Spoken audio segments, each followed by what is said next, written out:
السلام علیکم ورحمۃ اللہ وبرکاتہ نحمدہ ونصلی علی رسولہ الکریم اما بعد فاعوذ باللہ من الشیطان الرجیم بسم اللہ الرحمن الرحیم۔ سورہ حشر کا آغاز ہوتا ہے جی، جو کہ مدنی سورہ ہے۔ اس کی تفسیر کو دیکھتے ہیں۔ اللہ رب العزت ارشاد فرماتے ہیں سبح للہ ما فی السماوات وما فی الارض وهو العزیز الحکیم۔ اللہ تعالیٰ فرماتے ہیں کہ آسمانوں اور زمین کی ہر چیز اللہ تعالیٰ کی پاکی بیان کرتی ہے، ہر چیز اللہ تعالیٰ کی پاکی بیان کرتی ہے، اور وہ غالب اور باحکمت ہے، حکمت والا ہے۔ هو الذی اخرج الذین کفروا من اہل الکتاب من دیارہم لأول الحشر ما ظننتم ان یخرجوا وظنوا انہم مانعتهم حصونهم من اللہ فأتاهم اللہ من حیث لم۔ اللہ تعالیٰ فرماتے ہیں وہی ہے جس نے اہل کتاب میں سے کافروں کو اور ان کافروں کو ان کے گھروں سے پہلے حشر کے وقت نکالا۔ یہاں پر اللہ رب العزت نے خاص طور پر فرمایا کہ مدینے کے اطراف میں یہودیوں کے 3 قبیلے آباد تھے، ہم سب جانتے ہیں، وہ بنو نذیر، بنو قریظہ اور بنو قینقاع تھے۔ ہجرت مدینہ کے بعد نبی اکرم صلی اللہ علیہ وآلہ وسلم نے ان سے معاہدہ بھی کیا، لیکن یہ لوگ پھر بھی مسلسل سازشیں کرتے رہے، اور حالانکہ یہ معاہدہ یہ طے پایا تھا کہ یہ اگر کفار ان کے اوپر حملہ کریں گے تو یہ لوگ مسلمانوں کی مدد کریں گے، اور کفار مکہ سے بھی مسلمانوں کے خلاف یہ رابطہ انہوں نے رکھا۔ حتیٰ کہ ایک موقع پر جب کہ آپ صلی اللہ علیہ وآلہ وسلم ان کے پاس گئے ہوئے تھے، بنو نذیر نے نبی کرم صلی اللہ علیہ وآلہ وسلم پر اوپر سے ایک بھاری پتھر پھینک کر آپ کو مار ڈالنے کی کوشش کی، جس سے وحی کے ذریعے سے اللہ تعالیٰ نے ان کو اس سے پہلے ہی مطلع کر دیا، ان کو بتا دیا، اور آپ صلی اللہ علیہ وآلہ وسلم وہاں سے واپس تشریف لے آئے۔ ان کی اس عہد شکنی کی وجہ سے آپ صلی اللہ علیہ وسلم نے ان پر لشکر کشی کی۔ یہ چند دن اپنے قلعوں میں بند رہے، اور آخر کار انہوں نے جان بخشی کی صورت میں جلاوطنی پر وہ آمادہ ہوئے کہ اگر ہماری جان کو بخش دیا جائے تو ہم جلاوطن ہو جائیں گے، اس وطن کو چھوڑ کر چلے جائیں گے۔ اس بات کو رسول اللہ صلی اللہ علیہ وآلہ وسلم نے قبول فرما لیا، اور اسے اول حشر یعنی کہ پہلی مرتبہ ان کو اس جگہ سے نکالا، پہلی مرتبہ اجتماع جو ان کو وہاں سے نکالا گیا، اس کو اس لیے اول حشر کہا جاتا ہے کہ اس لیے اس کو اس سے بات سے تعبیر دی گئی ہے کہ یہ ان کی پہلی جلاوطنی تھی یہودیوں کی، جو مدینے سے ہوئی۔ یہاں سے یہ خیبر میں جا کر مقیم ہو گئے، وہاں جا کر رہنے لگے، وہاں سے حضرت عمر رضی اللہ تعالیٰ عنہ نے اپنے دور میں انہیں وہاں سے دوبارہ جلاوطن کر دیا، اور شام کی طرف ان کو دھکیل دیا، جہاں کہتے ہیں کہ تمام انسانوں کا آخری حشر ہوگا۔ دوسری مرتبہ تمام انسانوں کا حشر جو ہے وہ یہ پہلا حشر یعنی کہ یہاں سے نکلنا، اور دوسرا حشر جو ہے وہ کہاں پر ہوگا؟ ہر انسان کا شام کے علاقے میں ہوگا۔ تو اللہ تعالیٰ نے یہاں پر فرمایا کہ وہی ہے جس نے اہل کتاب میں سے کافروں کو ان کے گھروں سے پہلے حشر کے وقت نکالا۔ تمہارا گمان بھی نہ تھا کہ وہ نکلیں گے، اور وہ خود بھی سمجھ رہے تھے کہ ان کے سنگین قلعے، ان کے سخت ترین جو مضبوط قلعے ہیں، وہ انہیں اللہ تعالیٰ کے عذاب سے بچا لیں گے۔ اس لیے انہوں نے اپنے گھمنڈ کے طور پر وہ بہت گھمنڈی تھے، اور انہیں لگتا تھا کہ ان کے قلعے بہت زیادہ مضبوط ہیں، اس لیے یہاں پر کہا گیا ہے کہ انہیں لگتا تھا کہ سخت ترین قلعے ان کو اللہ کے عذاب سے بچا لیں گے۔ پھر اللہ رب العزت نے فرمایا وَقَذَفَ فِي قُلُوبِهِمُ الرُّعْبَ يُخْرِبُونَ بُيُوتَهُم بِأَيْدِيهِمْ وَأَيْدِي الْمُؤْمِنِينَ فَاعْتَبِرُوا یا اولی الابصار۔ اللہ تعالیٰ فرماتے ہیں پس ان پر اللہ کا عذاب ایسی جگہ سے آ پڑا کہ انہیں گمان بھی نہ تھا، اور ان کے دلوں میں اللہ نے روب ڈال دیا، اور وہ یہی تھا کہ رسول اللہ صلی اللہ علیہ وسلم نے ان کا محاصرہ کر لیا، اور ان کے وہ وہم و گمان میں بھی نہ تھا۔ اس روب کی وجہ سے ہی انہوں نے جلاوطنی پر آمادگی کا اظہار کیا، ورنہ عبداللہ بن ابی جو رئیس المنافقین جس کو کہا جاتا ہے، اور دیگر تمام لوگوں نے انہیں پیغامات بھیجے تھے کہ تم مسلمانوں کے سامنے جھکنا نہیں، ہم تمہارے ساتھ ہیں۔ اللہ تعالیٰ نے نبی اکرم صلی اللہ علیہ وآلہ وسلم کو یہ خصوصی وصف عطا فرمایا تھا کہ دشمن 1 مہینے کے مسافت پر آپ صلی اللہ علیہ وآلہ وسلم پر سے مرعوب ہو جاتا تھا۔ اس لیے سخت دہشت اور گھبراہٹ ان پر طاری ہو گئی، اور تمام تر اسباب اور وسائل ہونے کے باوجود بھی انہوں نے ہتھیار ڈال دیے، اور صرف یہ شرط مسلمانوں سے منوائی کہ جتنا سامان وہ لاد کر لے جا سکتے ہیں انہیں لے جانے کی اجازت نبی اکرم صلی اللہ علیہ وسلم نے انہیں دے دی۔ پھر کیا ہوا کہ اس اجازت کی وجہ سے انہوں نے اپنے گھروں کے دروازے اور شہتی تک اکھیڑ ڈالے تاکہ انہیں اپنے ساتھ لے جائیں،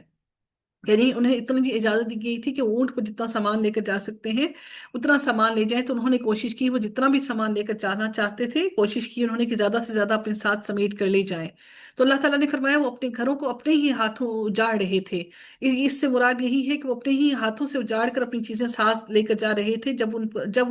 یعنی جب انہیں یقین ہو گیا کہ اب جلا وطنی سے نکلنے کا کوئی راستہ نہیں ہے، تو انہوں نے دوران محاصرہ ہی اندر سے اپنے گھروں کو برباد کرنا شروع کر دیا۔ جیسے آج مہاجرین جب افغانی جب پاکستان کو چھوڑ کر جا رہے ہیں تو وہ پنکھے، دیواریں، چھت اور سارا کچھ توڑ کر جا رہے ہیں کہ اور کیونکہ جلا وطنی کسی بھی وقت میں کسی بھی لمحے میں آسان نہیں ہوتی ہے،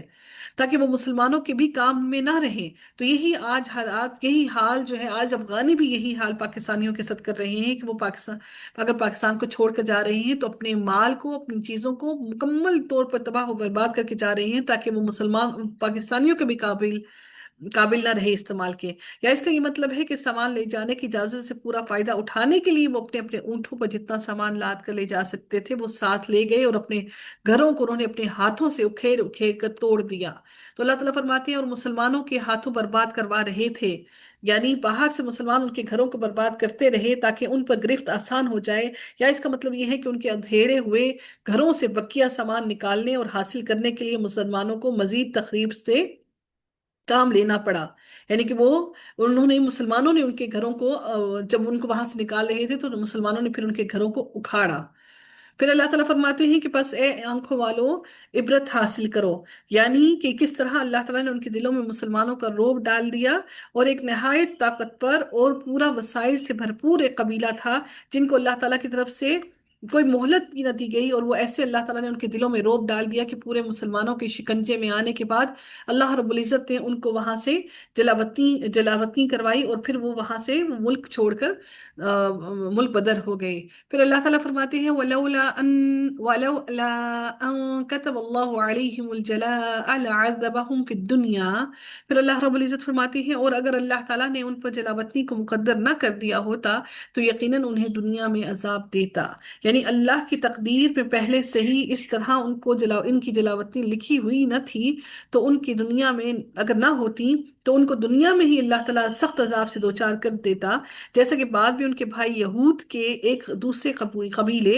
بنو قریظہ کو ایسے ہی عذاب میں مبتلا کیا گیا کہ ان کے جوان مردوں کو قتل کر دیا گیا، دوسروں کو قیدی بنا لیا گیا، اور ان کا مال مسلمانوں کے لیے غنیمت بنا دیا گیا۔ پھر اللہ تعالیٰ فرماتے ہیں اور آخرت میں تو ان کے لیے آگ کا عذاب ہے ہی۔ ذَلِكَ بِأَنَّهُمْ شَاقُّوا اللَّهَ وَرَسُولَهُ وَمَن يُشَاقِّ اللَّهَ فَإِنَّ اللَّهَ شَدِيدُ الْعِقَابِ، یہ اس لیے کہ انہوں نے اللہ تعالیٰ کی اور اس کے رسول کی مخالفت کی، اور جو بھی اللہ کی مخالفت کرے گا تو اللہ تعالیٰ بھی سخت ترین عذاب دینے والا ہے، اللہ ان کو سخت ترین عذاب میں پکڑے گا۔ پھر اللہ رب العزت فرماتے ہیں مَا قَطَعْتُم مِّن لِّينَةٍ أو تركتموها قائمة على أصولها فبإذن الله وليخزي الفاسقين۔ اللہ رب العزت پھر مزید فرماتی ہے اگلی آیت کے اندر کہ تم نے کھجوروں کے جو درخت کاٹ ڈالے یا جنہیں تم نے ان کی جڑوں پر باقی رہنے دیا، یہ سب اللہ تعالیٰ کے فرمان سے تھا، اور اس لیے بھی کہ فاسقوں کو اللہ تعالیٰ رسوا کرے۔ حالانکہ حکم نہیں ہے کہ پھلدار درخت کو کاٹا جائے، لیکن یہاں پر ان کو حکم دیا گیا کہ ان کے کھجوروں کے درختوں کو آگ لگا دی جائے، اور کچھ کو کاٹ ڈالا گیا، جس سے مقصد اس کا یہ تھا کہ دشمنوں کے دلوں میں ایک رعب طاری کرنا تھا۔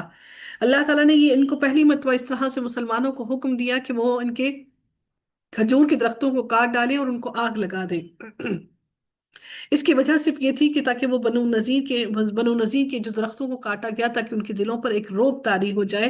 اس وجہ سے یہ حکم پہلی مرتبہ مسلمانوں کو دیا گیا۔ اللہ رب العزت مزید فرماتے ہیں اگلی آیت مبارکہ کے اندر کہ وَمَا أَفَاءَ اللَّهُ عَلَى رَسُولِهِ مِنْهُمْ فَمَا أَوْجَفْتُمْ عَلَيْهِ مِنْ خَيْلٍ وَلَا رِكَابٍ وَلَكِنَّ اللَّهَ يُسَلِّطُ رُسُولَهُ عَلَى مَن يَشَاءُ۔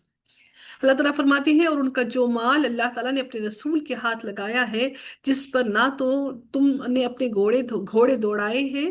اور نہ اونٹ، بلکہ اللہ تعالیٰ اپنے رسول کو جس پر چاہے غالب کر دیتا ہے، یعنی بنو نذیر کا یہ علاقہ جو تھا، بنو نذیر کا یہ علاقہ جو مسلمانوں کے قبضے میں آیا بغیر کسی مشقت کے، بغیر کسی جہاد کے، اللہ تعالیٰ نے یہ مسلمانوں کے بغیر کسی لڑائی کے اللہ تعالیٰ نے یہ مسلمانوں کے قبضے میں دے دیا۔ اس لیے اللہ تعالیٰ نے فرمایا کہ تم نے اس علاقے میں کوئی گھوڑے نہیں نہیں دوڑائے, کوئی اونٹ نہیں دوڑائے, بلکہ اللہ تعالیٰ نے تمہیں بغیر کسی مشقت کے تمہیں غالب کر دیا. مدینے سے 3-4 میل کے فاصلے پر یہ علاقہ تھا، یعنی مسلمانوں کو اس لیے لمبا سفر کرنے کی ضرورت پیش نہیں آئی، یعنی اس میں مسلمانوں کو اونٹ اور گھوڑے دوڑانے نہیں پڑے، اسی طرح لڑنے کی بھی ان کو اوپر نوبت نہیں آئی، اور صلح کے ذریعے یہ علاقہ فتح ہو گیا. یعنی اللہ تعالیٰ نے اپنے رسول کو بغیر لڑے ان پر غالب کر دیا. اس لیے یہاں سے حاصل ہونے والے مال کو فی کہا جاتا ہے، قرار دیا گیا. فی فا یا اور حمزہ فی کہا جاتا ہے، جس کا حکم غنیمت سے مختلف ہے. گویا وہ مال فی جو تھا، فی ان جو مال تھا، مال غنیمت کا حکم مختلف تھا. فی ان کا جو مال تھا بغیر لڑے جو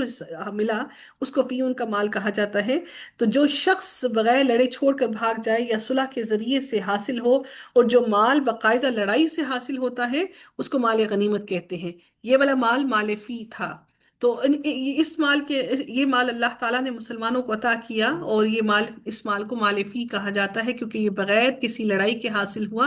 اور یہ صرف اور صرف ایک، اگر صلح کے طور پر اور اگر کسی معاہدے کے طور پر جب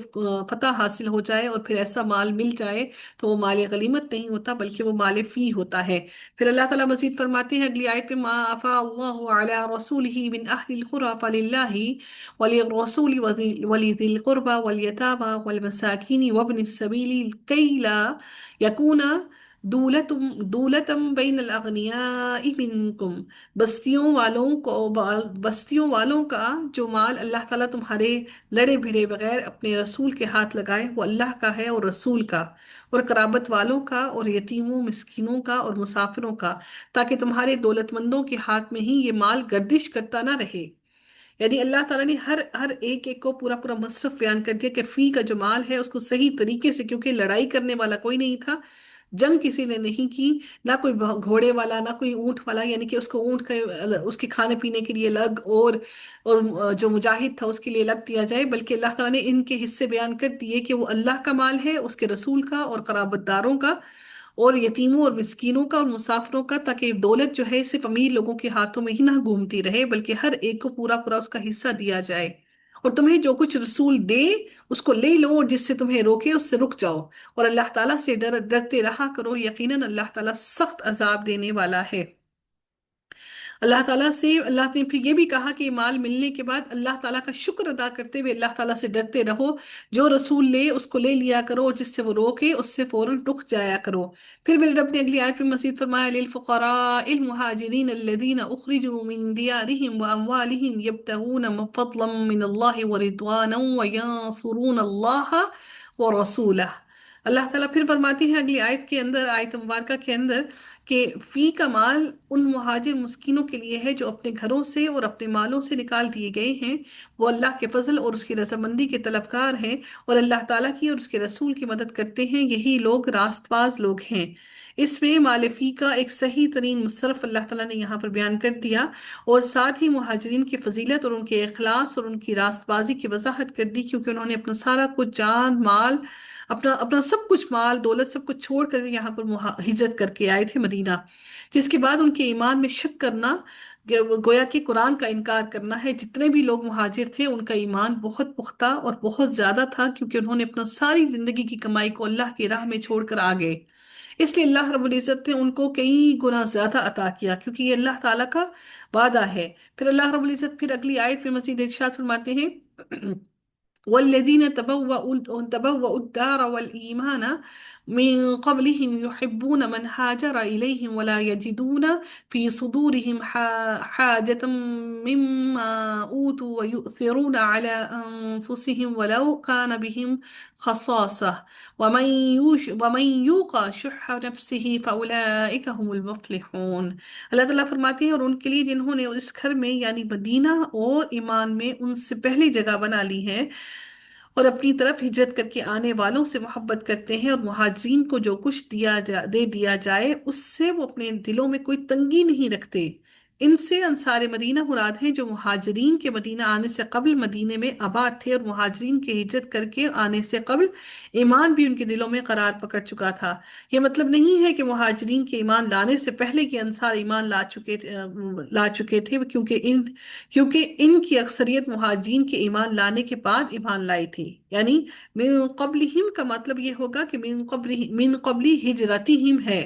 یعنی کہ اس سے ان کے ہجرت کرنے سے قبل ہی وہ ایمان لائے، اور دارن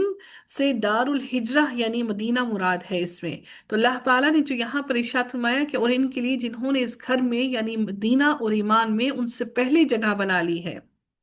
اور اپنی طرف ہجرت کر کے آنے والوں سے محبت کرتے ہیں،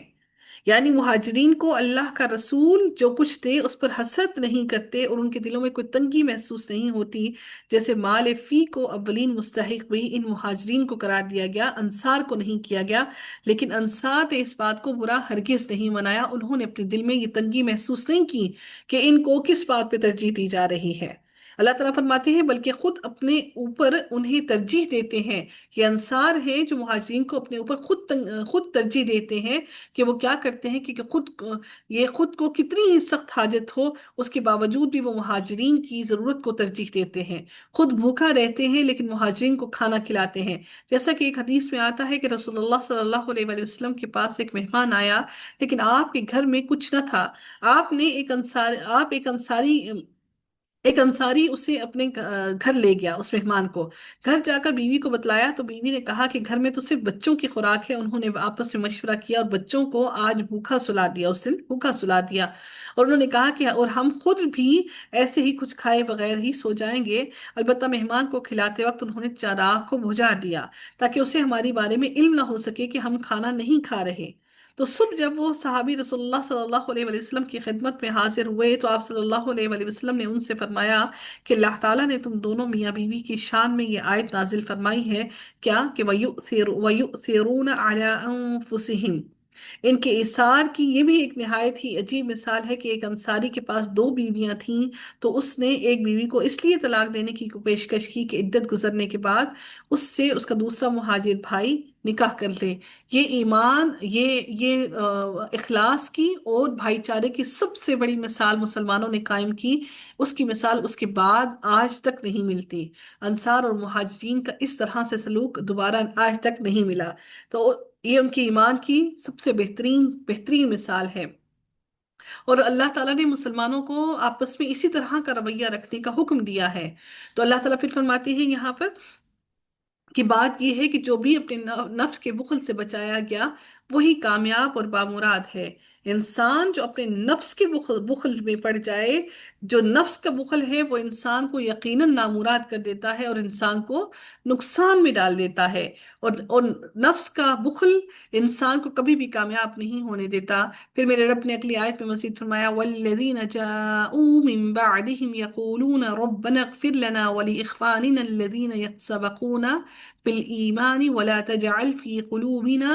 غِلًّا لِّلَّذِينَ آمَنُوا رَبَّنَا إِنَّكَ لَرَءُوفٌ رَحِيمٌ۔ اللہ تعالیٰ فرماتے ہیں اور ان کے لیے جو ان کے بعد آئیں جو کہیں گے کہ اے ہمارے پروردگار ہمیں بخش دے، اور ہمارے ان بھائیوں کو بھی جو ہم سے پہلے ایمان لا چکے ہیں، اور ایمان والوں کے لیے ہمارے دل میں کینہ اور دشمنی نہ ڈال، یعنی ایمان والوں کے لیے ہمارے دل میں کینہ اور دشمنی نہ ڈال۔ یہ مال فی جو مال تھا اس کے مستحقین کی تیسری قسم ہے، یعنی صحابہ کے بعد آنے والے اور صحابہ کے نقش قدم پر چلنے والے، اس میں تابعین اور تبع تابعین اور قیامت تک ہونے والے اہل ایمان اور تقوی آ گئے، لیکن شرط یہی ہے کہ وہ انصار اور مہاجرین کو مومن ماننے اور ان کے حق میں دعائیں مغفرت کرنے والے ہوں، نہ کہ ان کے ایمان میں شک کرنے والے ہوں، اور ان پر یہ تمام کی تمام باتیں آتی ہیں کہ اور ان کے خلاف اپنے دلوں میں وہ بغض اور اناد رکھنے والے نہ ہوں۔ امام مالک رحمۃ اللہ علیہ نے اس آیت میں کے بارے میں انہوں نے کہا کہ انہوں نے کیا کہا اس آیت کے بارے میں کہ جو صحابہ پر